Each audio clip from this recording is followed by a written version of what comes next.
topic is multiple chemical sensitivity. I'll just barely go over it. I'm going to do another video about it separately. I'm going live. I know today's is an exceptional day because I had some meetings today, but I'm going to try to go live 2 p.m. Eastern time every Thursday. So join me if you want to be part of the podcast, ask some questions. Join me every Thursday, right, at 2 p.m. Eastern time. Eventually, we'll be doing Tea in the Trenches again with Sam. I'm thinking maybe close to Christmas time. Once we get the website going and we get some, because there's a lot of stuff that we're doing. So once things are more in place, then we'll be able to get back to doing Tea in the Trenches.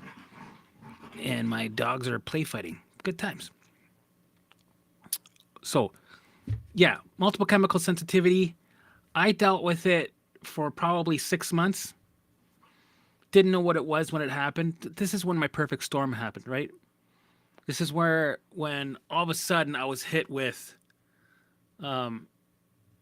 70 plus symptoms. So, and multiple chemical sensitivity is just one of them. Luckily, I was able to get through it and have it as something that went away within 6 months ish. Doing the work, it only took a couple of weeks. It was one of the first things to go when I started doing the work every day. Yeah, one of the first things to go. So when I first got it, just like my food sensitivities, I had mast cell activation syndrome. I had 2 safe foods within a span of a couple of days. It was like a light switch went on, and it says, we're not letting anything in, we're letting everything out. You got all the sensitivities. You got the sensitivity to the light, sound. You have 2 safe foods, right? Your heart rate just won't come down. And now I had a bunch of symptoms, but then all of a sudden, you start to react to smells, and your nose is like a dog's nose. It's like 1,000 times more sensitive. It can smell anything, right? And when it's magnified, it's like you can smell something, on the other side of the house. Like I remember when I was at my mom's, and I was trying to relax in her room upstairs because I was having a meltdown, freak out, panic attack, and I was like, "There's this man. I'm reacting. Do you have any bleach in the house? Where's that bleach? That bucket full of bleach?" She's like, "No, I don't have any bleach. What do you mean?" I'm like, "You have. I can smell the bleach." Yes, in your father's room. Okay, can you empty that, please? Because it's fucking driving me nuts. Helmut, come on. It's only a little bit in the bucket, so it doesn't smell. Because when he wakes up, he needs to go pee, and then he doesn't go down the stairs to go to the washroom because it's too far away at nighttime, so we have a bucket for him to use, so I put a little bleach. I'm like, can you empty that for just while I'm here, please? And then she came back up after, and I was like, did you empty it? Yes, you saw me take it downstairs. I emptied it. Come on. Mom, you didn't empty it. You're fucking lying to me. Helmut, I emptied it. So why are you laughing? You put it somewhere else, didn't you? So instead of emptying it, she put it down in the basement in the house. I could still fucking smell it. I could smell things from a mile away, right? And I never had this gift. All of a sudden, I could smell shit through the walls. It was crazy, right? So then, right, everything was just like, my wife likes to put smells everywhere. The plug-in fucking smells, like everything has a smell. Even the smell has a smell, right? So I told her she had to stop wearing the perfume, because as soon as I would smell it, felt like not my normal symptoms. Like the world was a war zone, but the smells became like like everything was right. So we bought 4 air filters. No, more than 4. There's a bunch more. We got 2 in the living room, 2 in the bedroom, because that was my safe room, right? So I could survive there. I couldn't go anywhere, right? Even in the car. I couldn't, like, all the smells in the car, the plastics, everything. It's like, man, everything's fucking right. It gave me a peek into how our environment is full of toxins. Like I became a radar, right? Like a mayday, mayday, mayday, mayday, mayday, mayday, right?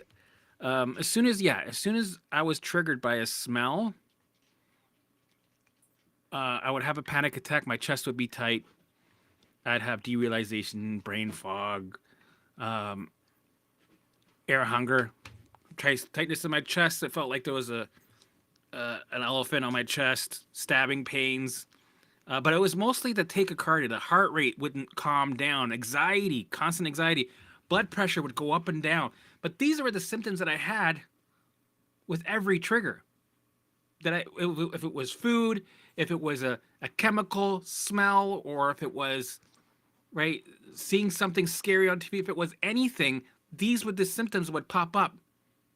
It was the same, even food sensitivity.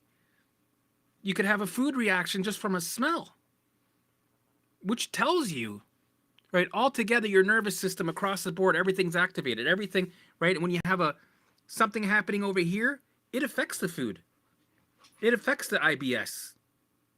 It affects the stinky fart, your dizziness, right? The tight chest, the derealization, brain fog, the OCD looping, like it affects everything, right? So it also makes sense when you work something over here, when you're, when you get the multiple chemical sensitivities, all of a sudden goes away. When you do the work with that, everything goes down.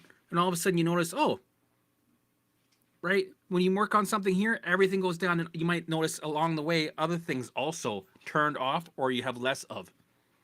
But then also notice that when you work on a symptom and that one falls off and the brain turns that alarm on, it gets replaced with a new one, right? A new one to get your attention, because guess what? Let's say you do the work, you bring it down to here a little bit, you turn off an alarm. Guess what? You're not out of the woods yet. It has to replace it because it still has to get your attention to the real danger, because we're having a meltdown. Mayday, mayday. Allostatic loads are full. We're having a nuclear alarm meltdown, right? Our system is buffering, right? It's like, we're overwhelmed. So it has to replace that. Let's say you had a finger pain that was driving you nuts for a year. You had a lot of what if, it's a bad example, but you get the point. Yeah, you had a lot of what if thoughts about this finger, catastrophizing thoughts. It got your attention, so it kept it going, but finally you move through it. You don't care about it anymore. So that gets turned off, right? And then it replaces it. It has to. That's its job. Just think, it's an alarm system. It has its supply of alarms that it uses to get your attention. When you start turning these alarms off, it's lower on alarm supply. So if you're not out of the woods yet, out of the woods is down here, right? This is out of the woods. Back down to zero, back down to standby. This is when all the alarms are off. My dogs are, hey, Dolly. This is when all the alarms are off. The alarms have no job anymore because our survival state's back to zero. Yeah, it's raining. I can't take you out right now. It's cold rain. I gotta go live. So they got all this energy and they're play fighting and drive me nuts. So what's gonna replace it with a new symptom, right? So does that make sense, right? Once you're down here with the work every day, when you're doing the work overtime, it takes time to update that program back down to zero, bringing that survival state down, right? We're emptying these allostatic loads one by one, drip by drip. Yeah, that was a good one. That's actually better than a real drop, right? Over time, it starts to recalibrate because it starts to update, because we've been turning off the alarms and doing the work every day. So for me, when I started doing the work, the mind-body work, this is what I did. And I'll show you what I did, the old methods. And it still worked, right? It still worked. I wasn't allowing yet, right?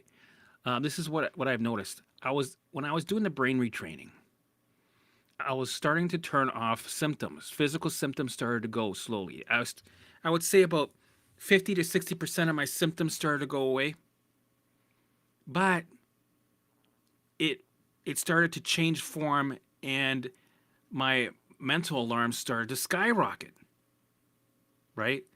So eventually I found out that I got to switch it up, change the way I'm doing my methods, right? Jump ship and adjust, right? And then I started doing different things. And I started implementing the allow method into the pillars of the work. So the only way I could do that is become my own guinea pig, experiment, do all the wrong things, fail, adjust, and then I finally got out of it. But what I'm going to teach you is the way that I learned without the allow method. And then I'm going to teach you how to implement the allow method with it.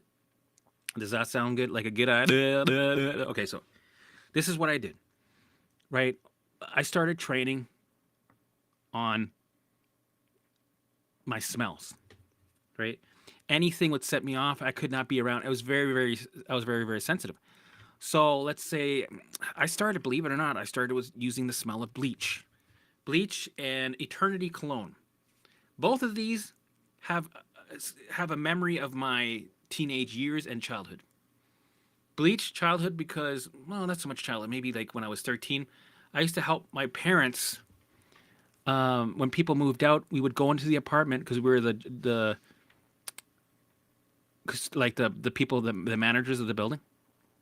We would go in. I was in charge of cleaning the bathroom, and my mom did the kitchen. My dad did all the painting. So with that, I'd go in, I'd clean. My mom was Mexican. She's like, get the Javex and clean the toilet, and then go and spray some in the corners and make sure you clean it, the window with the Javex, and then make sure when you clean everything, the floor. Use a lot of Javex for the floor. It's disgusting. Make sure you wash your hands with Javex. No, she didn't say to wash your hands, but you get the point. She loved Javex. So my life at that time, right, that smell was very normal. Right, my mom used it when she cleaned our apartment, the floors. I used to clean the building. She was very crazy about me using lots of Javex. So I used the Javex, and it brought me back to my childhood. So what I did is I'd get a little piece of paper towel, right? Put it little dip of Javex in there, right? And I would just sit, and I could smell it. I could already smell it. And I would go into a visual.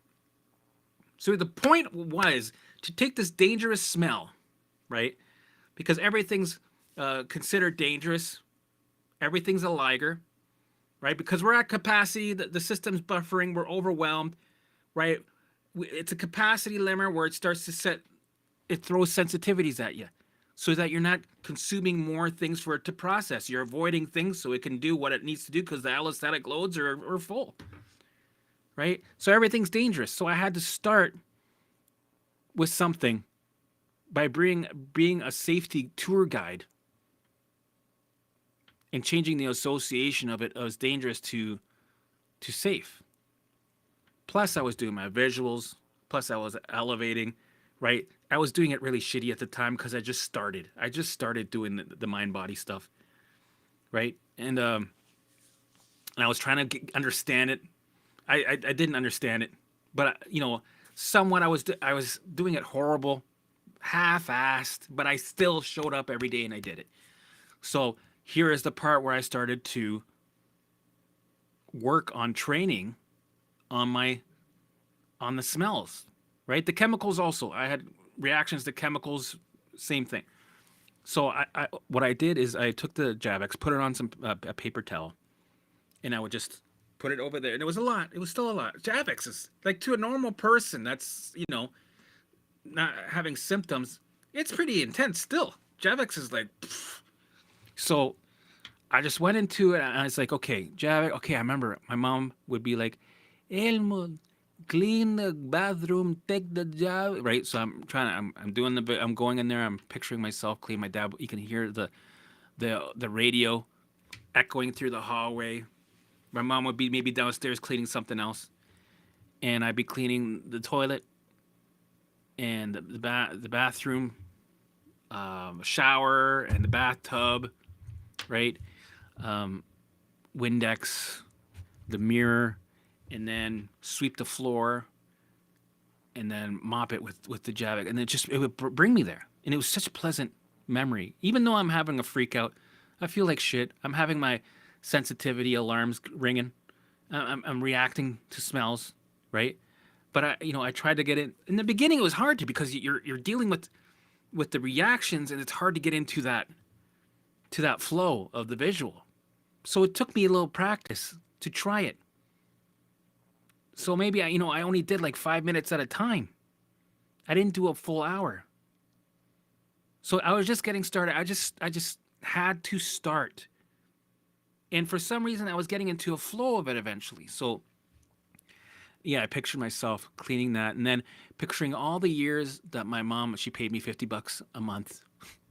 It wasn't very much. $50 a month to clean the stairs in the building. So I'd sweep it, then I mop it with the Javex, and then I'd open the doors on both ends of the building, and it would have a draft.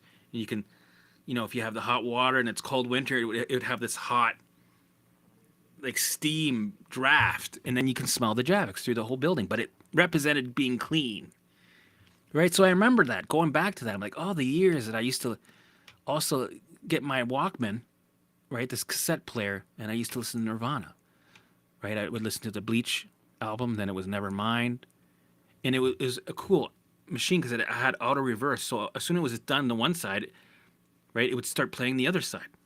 So, and it usually took me an hour and a half to clean, and that was my memory. So I did that. Then I stopped. I'm like, okay, that's it. Now I got to go back to whatever I was doing, right? I didn't feel relief right away. I didn't feel any change with my smell, but it was a starting point. Then I did it again later that day. The same thing because I did it already. Okay, I'm familiar with the steps. Let's just repeat it. So I repeated that a couple or more times that day. The next day, same shit. I'd have the bleach. I'd sit there, blah, blah. After I was done, of course, I'd flush it down the toilet, right?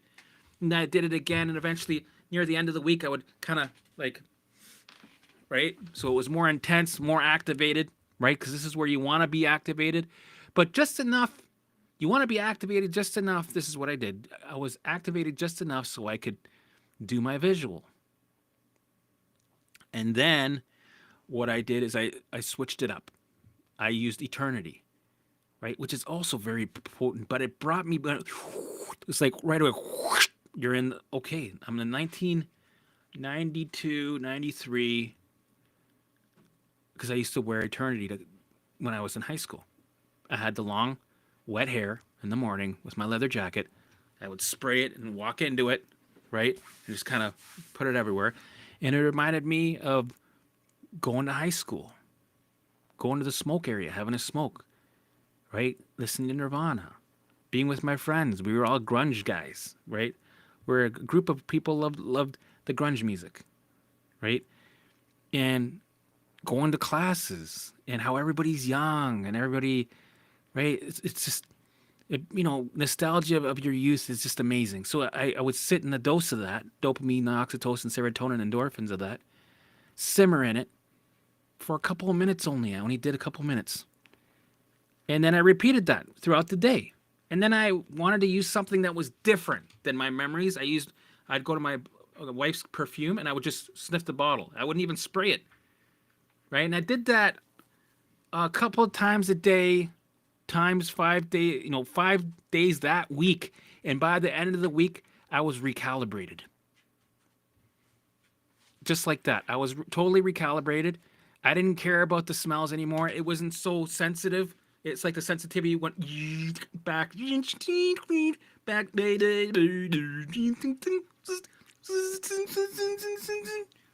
I was spitting everywhere, right?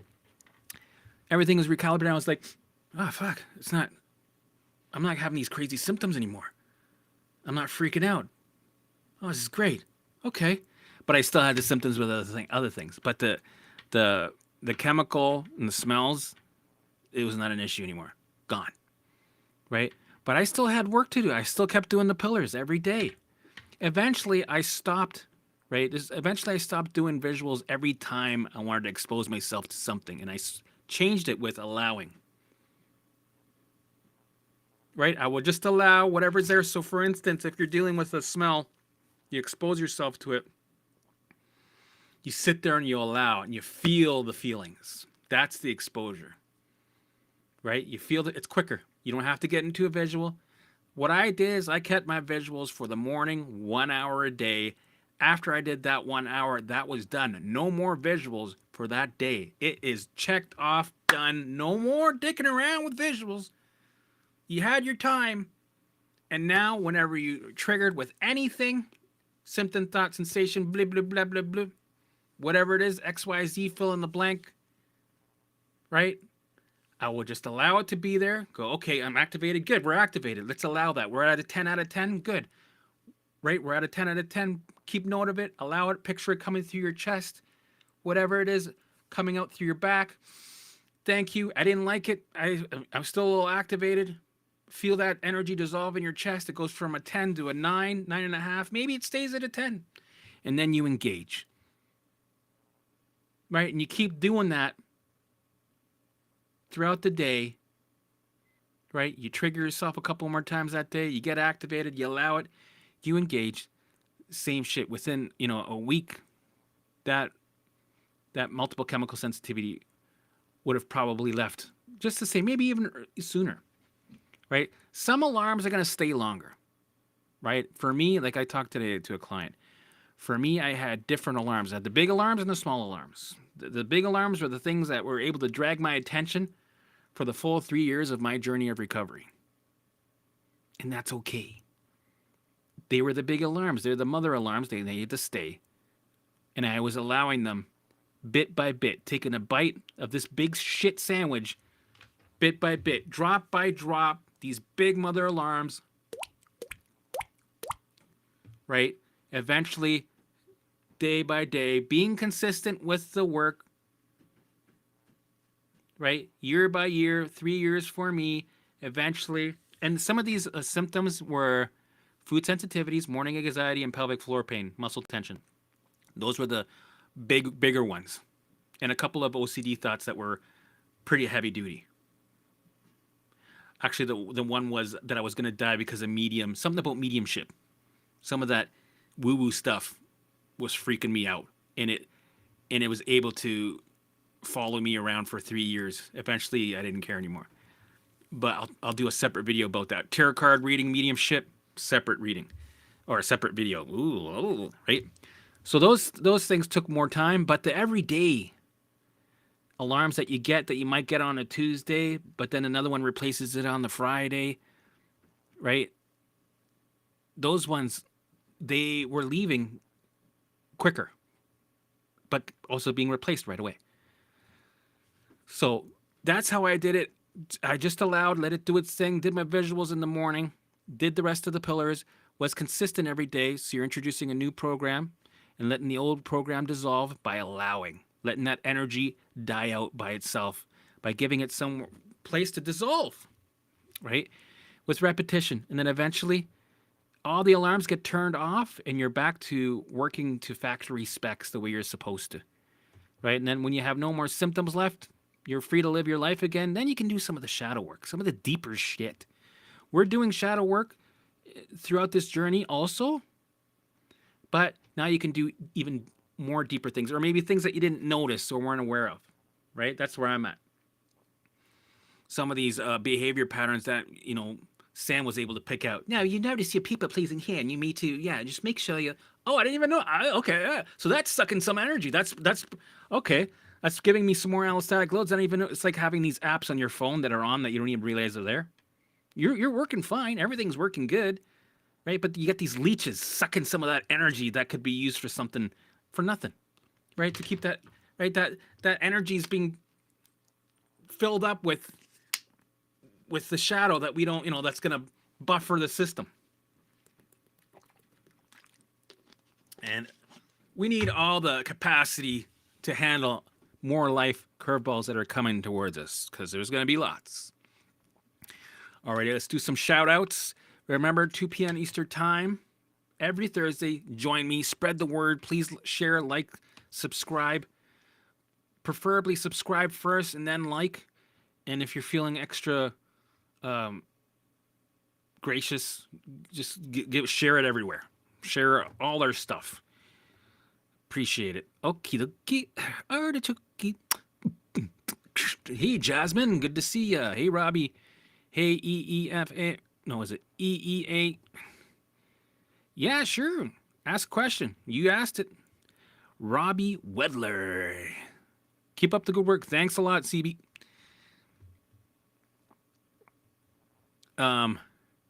Constant tummy grumbling. Yeah, I had that for a while. I thought there was something going on. I thought I had like some sort of like something's going on. Why is it doesn't shut up? It's like I had to almost have noise around me because I was activated by the sounds. And also I was like, is that the sound of my, what do you call it? That thing. Is that the sound? I'm gonna get it. Gallbladder. Thank you. People are like, activated. Don't say that. Right? I thought, okay, am I hearing the gallbladder squirting shit right now? I can't. So I would always have something on because it's just too much. That was some of my coping mechanisms that I used because I was freaking out about my gallbladder. I had no issues with gallbladders, but for some reason my brain attached itself to it, and there we go. Don't analyze, right? Tummy grumbling, feeling hungry all the time. The belly feels hungry. Eating, it's new to me. It's flipping. Yeah, you have to not analyze and stick to your schedule, because if you have time throughout the day to freak out and sit on the couch and ruminate and research it, it's gonna keep you there. It's gonna be the brain's gonna be like, yep, we got him.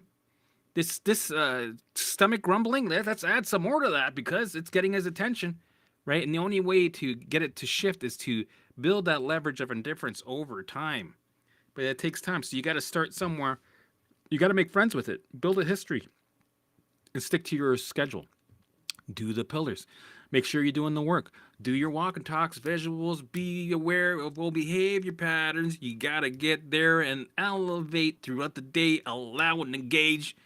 You got to be doing some of that preparation. Create a bubble. And you got to commit 1,000%. That's right. 1,000%. You gotta commit, not 900%. No, not 150%. That's right. 1,001%. Right? And then you gotta go routine schedule. Like I just said, get your fucking calendar. Stick to it every day. This is your lifeline. Right? And movement in nature. Right? Get outside, look at the cardinal and the blue jay, say hi to the blue jay and the cardinal. Where's the cardinal? Right? You got to say hi to this shit and be in the present moment and spend your time in nature because it's grounding. Right? You got to do the work every day and don't sit on the couch and ruminate if you got a flare of this or flare of that, or, right? Use the coping mechanisms that you need in the beginning so that you can do the work. That sounded like a rap. Use the coping mechanisms that you need in the beginning so you can do the work. Use the coping Use a coping mechanism so you need in the beginning. No, that didn't. Use a. Wait, hold on.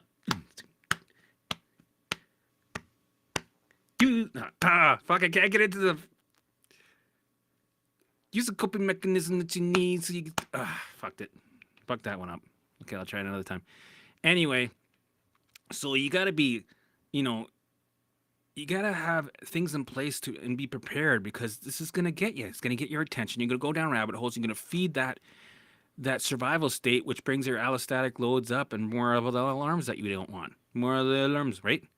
So start really listening to the routine schedule, all the pillars. Do the work every day. Eventually, in time, you'll build leverage of indifference and you'll move forward. Trust me. And yes, please subscribe. Thank you, Tani.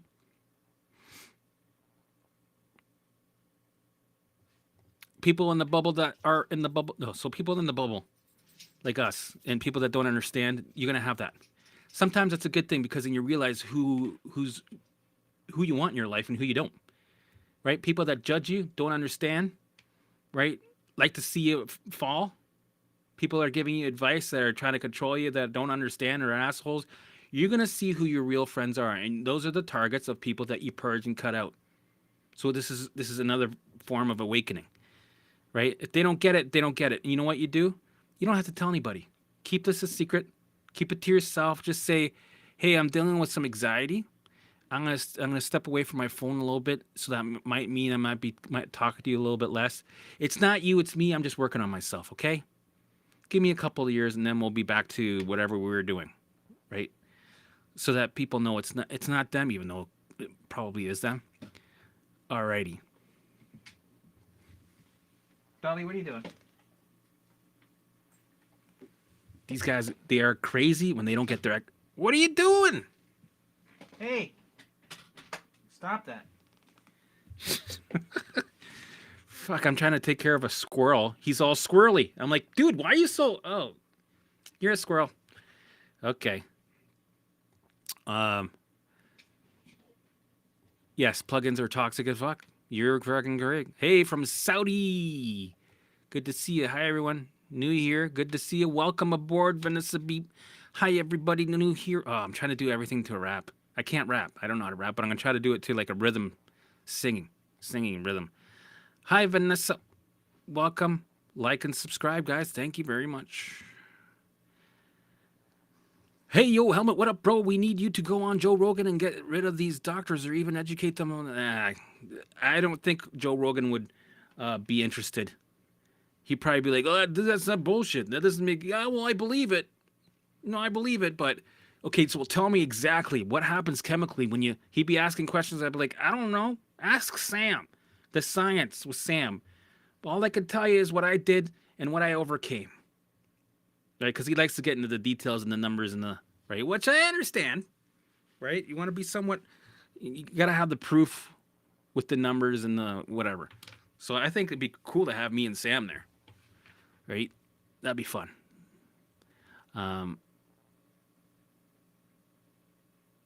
Well, who else could we say hi to? Brain retraining. So like the physical stuff, bringing the actual survival state down, emptying the allostatic loads and rewiring using neuroplasticity, right? Repetition every day so that the symptoms kind of turn off. There's these special exercises that you do that signal safety. And you also find ways to move the energy through you so it doesn't bring resistance inside the body, which brings the survival state up. And then the brain stays in that program, that survival state, and it hardwires it in there. And that becomes your new program. So what we want to do is we're updating the program. And we do that with rewiring brain retrain. So, yeah, I know, it's a lot of stuff. And we also, we move some of that allostatic loads. Oh, why are they? Hey! Hold on a sec. These guys. Oh, there's another dog? What's going on here? Lammy. Ugh. All right, I might have to cut this early because they're not. These guys are nuts. Hey, from UK, Joe Young, good to see you. Sarah, good to see you. All right, gotta go. I will see you guys next week, Thursday live. Until then, I'll just put up normal.